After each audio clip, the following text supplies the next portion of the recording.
तो यार आज हम बात करने वाले हैं लुकिसम के चैप्टर नंबर 50 के बारे में। तो अगर आपने मेरे चैनल को सब्सक्राइब नहीं करा है तो जल्दी से कर लो ताकि आगे आने वाली वीडियोस आप मिस ना कर पाओ। और यार पिछले एपिसोड में हमने देखा था जो हमारा जे होता है वो लोगन ली के साथ फाइट कर रहा होता है और हमारे जे ने लोगन ली की धज्जियां उड़ा दी थी। लेकिन लास्ट में जो लोगन ली होता है वो धोखे से जे को पकड़ लेता है और उसको एक लॉक मार देता है जिस वजह से जे की हालत खराब हो जाती है।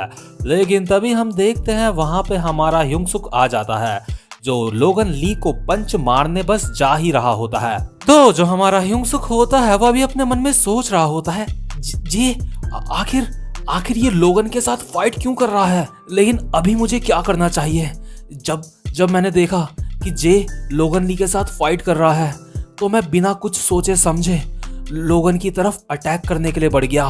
तो जो लोगन ली होता है वो अपने मन में कहता है अब ये कौन आ गया है, क्या ये दोनों दोस्त हैं आपस में, आखिर आज ये मेरे साथ हो क्या रहा है। तो हम देखते हैं जो युंगसुक होता है वो लोगन ली की तरफ अटैक मारने के लिए बढ़ ही रहा होता है। तो इस वजह से लोगन ली जे को अपनी पकड़ से छोड़ देता है और सीधा डायरेक्ट बढ़ता है युंगसुक की तरफ उसको मारने के लिए। लोगन अपने मन में सोचता है ये बंदा मेरे ऊपर से अटैक कर रहा है, ये सच में बहुत ज्यादा बेवकूफ है। तो जो लोगन ली होता है वो युंगसुक को भी बिल्कुल वैसे ही पकड़ने की कोशिश करता है जैसे उसने जे को पकड़ा होता है। लोगन ली ने लगभग युंगसुक को पकड़ ही लिया होता है और लोगन ली अपने मन में सोच रहा होता है मैंने इसको पकड़ लिया। और जो युंगसुक होता है वो अपने मन में सोच रहा होता है ये सच में बहुत ज्यादा डरावना है, मुझे इसकी पकड़ से बचना होगा।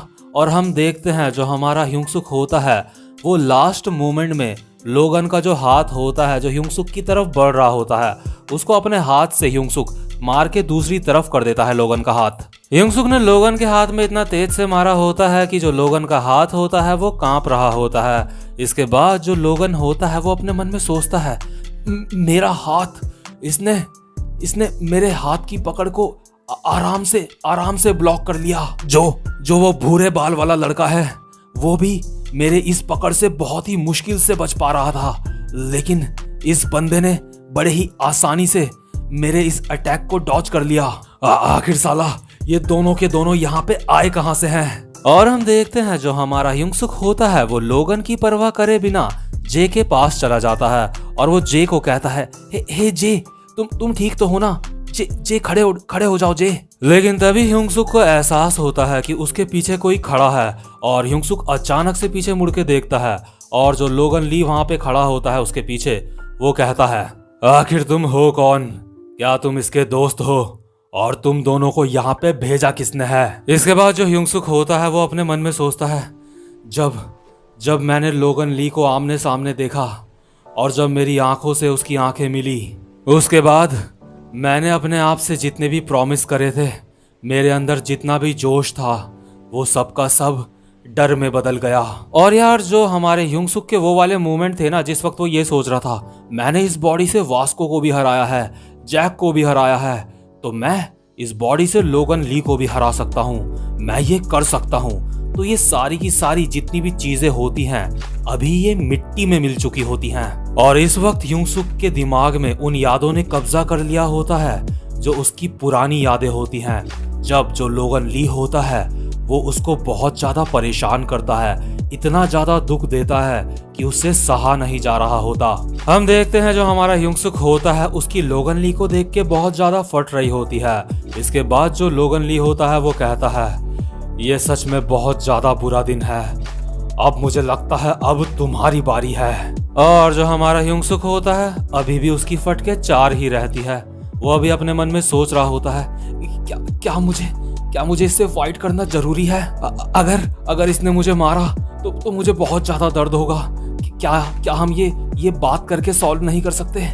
अगर मैंने इससे फाइट करी तो मेरे ये कपड़े भी गंदे हो जाएंगे और ये कपड़े मुझे जे ने गिफ्ट करे थे, ये कपड़े मेरे लिए बहुत जरूरी हैं। और इस वक्त मुझे यहाँ पे जे का भी ध्यान रखना है और अगर मेरे कपड़े गंदे हो गए, मैंने उनको धोया तो मॉम को पता चल जाएगा। इस वक्त मैं बस इस सिचुएशन से किसी तरह बाहर निकलना चाहता हूँ। और यार युंगसुक के मन में जो ये सारी की सारी बातें चल रही हैं इससे साफ पता चलता है कि उसकी अभी फट के 418 पता नहीं कितनी ज्यादा हो रखी है। लेकिन तभी हम देखते हैं हमें लोगन ली की आवाज आती है।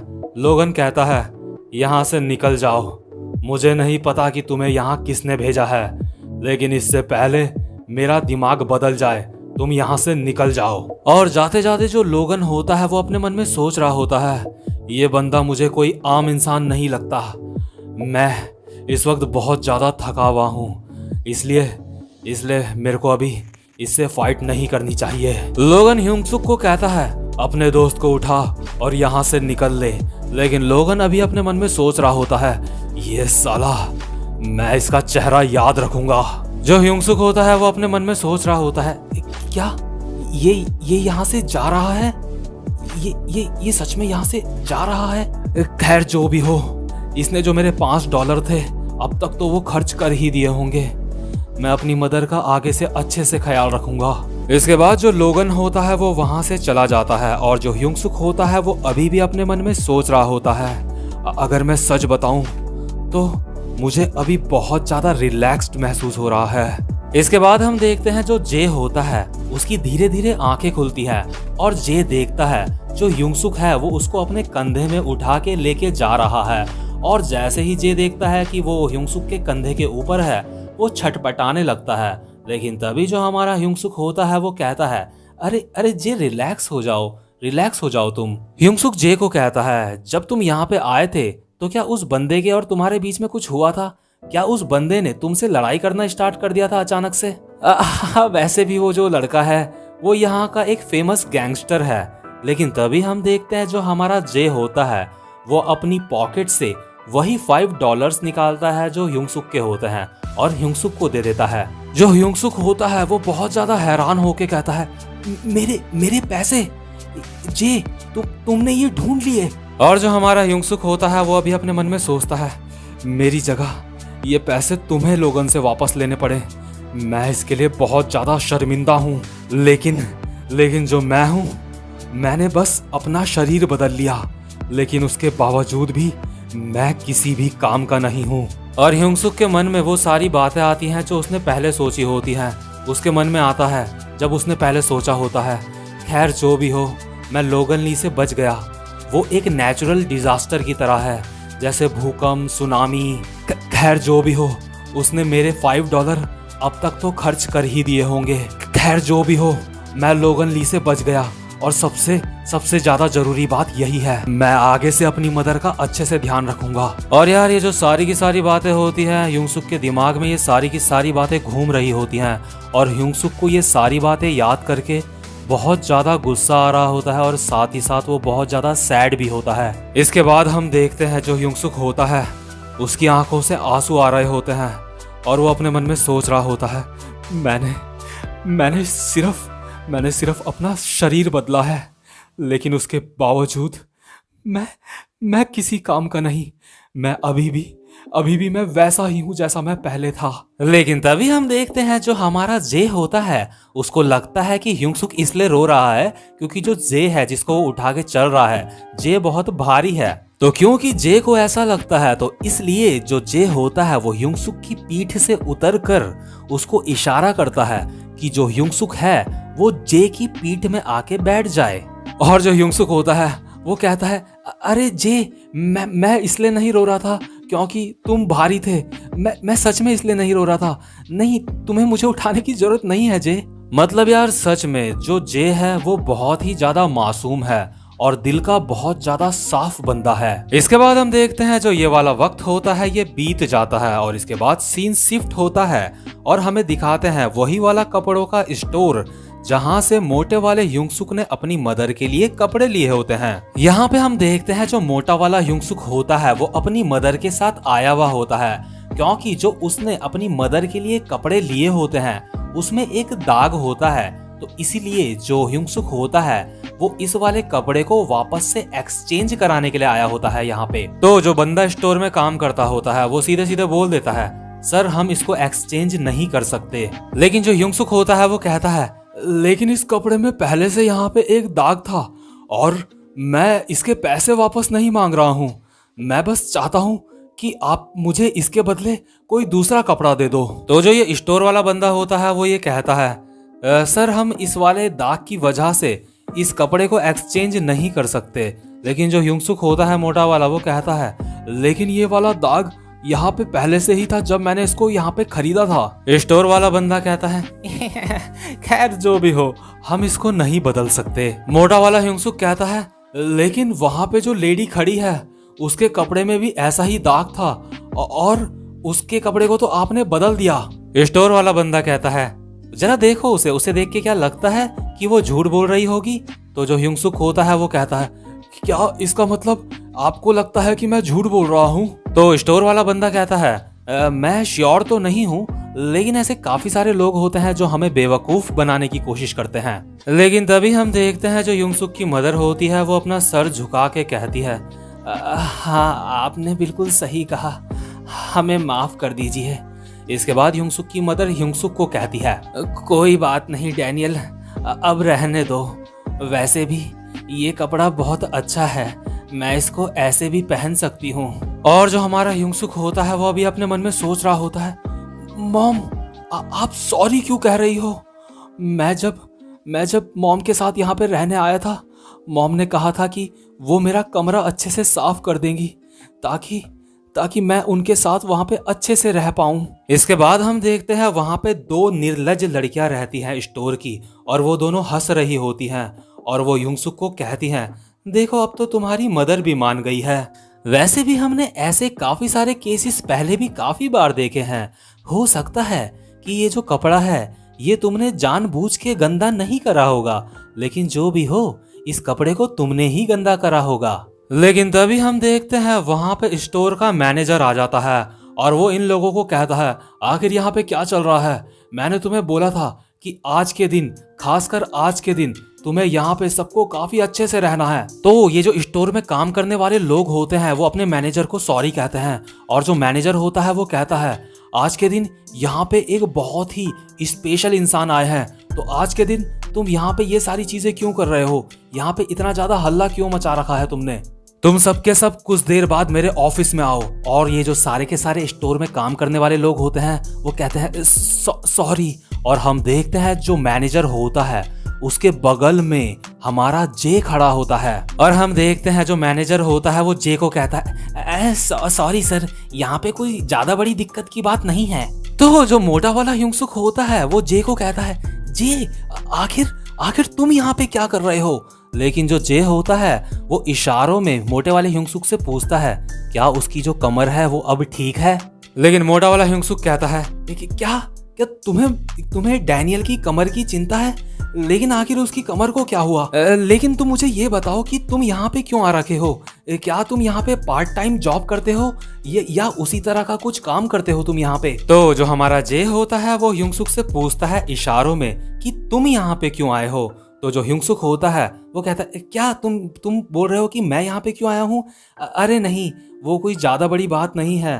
वो जो मैं अपनी मदर के लिए गिफ्ट ले गया था उसमें एक दाग था, तो मैं उसको एक्सचेंज कराना चाहता था। और हम देखते हैं जो यहाँ पे काम करने वाले लोग होते हैं अब उनकी फटके चार हो जाती है जैसे ही वो देखते हैं कि जो जे है और ये बंदा है ये एक दूसरे को जानते हैं। तो जो जे होता है वो मैनेजर और बाकी बंदों से कहता है, तुम्हें इसके कपड़ों को जल्दी से एक्सचेंज कर देना चाहिए। और जो बाकी के लोग होते हैं वो कहते हैं, ठीक है, हम जल्दी से जल्दी करते हैं। और हम देखते हैं जो हमारा ह्यूंगसुक होता है वो जे को कहता है, थैंक यू जे। और जो हमारा जे होता है उसके चेहरे में एक हल्की सी स्माइल होती है, और हमारा जो ह्यूंगसुक होता है वो अभी भी अपने मन में सोच रहा होता है, ऐसा लगता है कि जे ने यहाँ काफी ज्यादा समय तक काम करा है। और इसके बाद हम देखते हैं जो लोग अब तक ह्यूंगसुक की बात पे भरोसा नहीं कर रहे होते हैं कि ये जो कपड़ा है उसने खुद गंदा नहीं करा है, उन लोगों की ठीक से अभी क्लास लग रही होती है।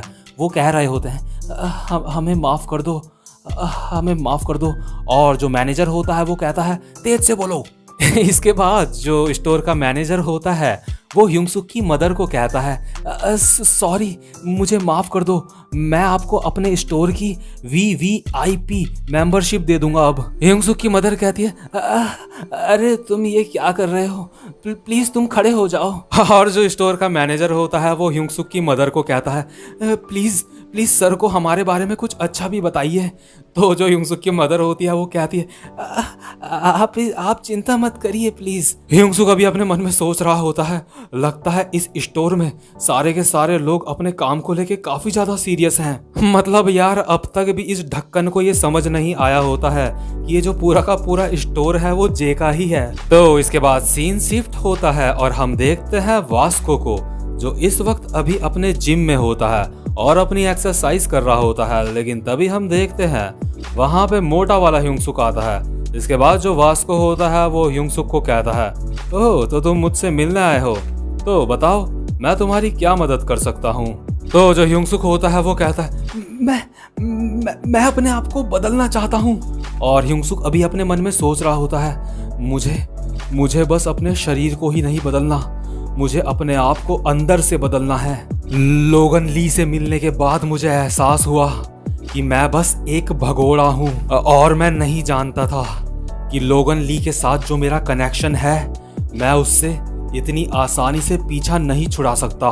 तो इसके बाद जो हमारा वास्को होता है वो कहता है, तो क्या तुम ये करने के लिए तैयार हो। मतलब कि यार अब जो हमारा मोटा वाला ह्यूंगसुक है वो अपनी बॉडी और माइंड दोनों में ही वर्क करेगा वास्को के साथ रह के। इसके बाद हम देखते हैं लोगन ली को, जो एक गली में बैठा होता है और अभी अपने मन में सोच रहा होता है, आखिर वो दोनों के दोनों साले आए कहाँ से थे। मैंने सारी की सारी गलियां छान मारी लेकिन उसके बाद मुझे वहां पे वो नहीं मिले, इसका मतलब जरूर वो दोनों यहाँ नहीं रहते। इसके बाद सीन शिफ्ट होता है और हम देखते हैं उस बंदे को जो लोगन ली का दोस्त होता है और लोगन ली भी वहीं पे होता है। तो ये जो बंदा होता है ये लोगन से कहता है, देखो पिकाचू आ गया, हे लोगन आज हमें इससे क्या करवाना चाहिए। तो जो लोगन होता है वो सिगरेट पीते पीते कहता है, इसे आज कुत्ता बनाओ। इसके बाद ये बंदा कहता है, हा, चलो ठीक है। इसके बाद ये बंदा पिकाचू को कहता है, यानी कि वही बंदा जो ह्यूंगसुक को मिला होता है। तो ये बंदा उस बंदे को कहता है, हे आज तुम एक कुत्ते की एक्टिंग करो, मैं तुम्हें 30 सेकंड्स देता हूँ। और हम देखते हैं जो स्कूल का बड़ा सा ग्राउंड होता है, ये जो लड़का होता है बेचारा वो वहां पे कुत्ते की एक्टिंग करते करते ऐसे कर रहा होता है, वो मतलब यार वहां पे मतलब ऐसी एक्टिंग कर रहा होता है और उसको बहुत ज्यादा एम्बैरेस फील हो रहा होता है। और हम देखते हैं स्कूल के सारे स्टूडेंट इसी को देखे जा रहे होते हैं और ये अपने मन में सोच रहा होता है, मुझे मत देखो, मैं मरना चाहता हूँ। उफ मतलब यार हद होती है यार एक चीज की। और इसके बाद हमें पीछे से एक वॉइस ओवर आती है, आज फिर से कहीं पे एक कुत्ता जो गुलाम है वो कहीं पे पैदा हो गया।